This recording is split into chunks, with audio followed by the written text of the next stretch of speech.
बापांक चपल 2.5 वर्ष हत्याकारी ये जो तीन कथा रोचे बापांक चपल 2.5 वर्ष हत्याकारी यू जदि बुझा किछि दिन तले प्रसंगटी आसीथिला जे बापांकर चपल बापांकर मृत्यु हो सारी चपल को देखि पुओ माने केमिति बापांकर मृत्यु बाबद रे तथ्य पाइथिले एवं तदंत को केमिति आगे नेबापाई ताहा साहाय्य कला वर्तमान समय ही गुरुत्व तापर रहुछि। डीएनए खोलिला जघन्य हत्याकांडर गुमर डीएनए रिपोर्ट मिसिला 2.5 वर्ष तले लुमटांकुर हत्याकांडर रहस्य भी फिटिला। 3 अभियुक्तों को गिरफ करा जाई पारिला। अजणा मृतदेह को धरी 2.5 वर्ष धरी परिचय पाई घांटी होई शेषरे हत्याकारी को पुलिस गिरफ करिछि।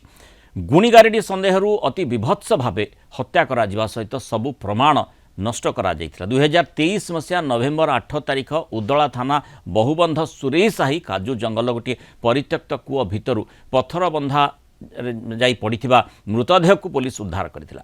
हेले मृतकक परिचय पुलिस पाई नथिला, सी गोटे रहस्य होई रहिथिला। केवल अलगा अलगा चपल घटनास्थल पुलिस हाथ को लागिथिला। मृतदेहर परिचय पाई नथिबा बेले यह हत्याकांड बोली किंतु स्पष्ट भाव जना पड़िथिला। घटनार 3 मास पर मृतदेह उद्धार घटना क्राइमब्रांच हाथ को जाइथिला और क्राइमब्रांच सबु दिगरु तनाघना करथिला।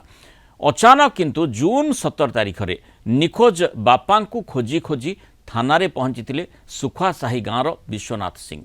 तेबे सेतेबेले से अजणा मृतदेह पाखरु मिलिथिबा चपल देखि ताहा तांको बापा युवराज सिंह चपल बोली सेमाने दाबी करथिला। पर क्राइमब्रांच तांको डीएनए नहीं परीक्षा करिबा परे शेषरे सबु रहस्यर पर्दा खोलिछि। युवराज सिंह को गुणीगारुडी पाई बणसाही गाँवर सानगौर मोहन सिंह, नरहरी सिंह एवं जड़े नाबालक मिसी 2.5 वर्ष तलु बड़बिला गाँ हाट को डाकी सेठी गोटे रस्सी साहाय्य तांको बेक को चिपी हत्या करथिला। हत्या करिबा परे तांको निकटस्थ जंगल में रखिथिले एवं मध्याह्न गोटे गाड़ी रे लदी 5टी पत्थर बांधी देई कूଅ भितर को पकई देइथिले।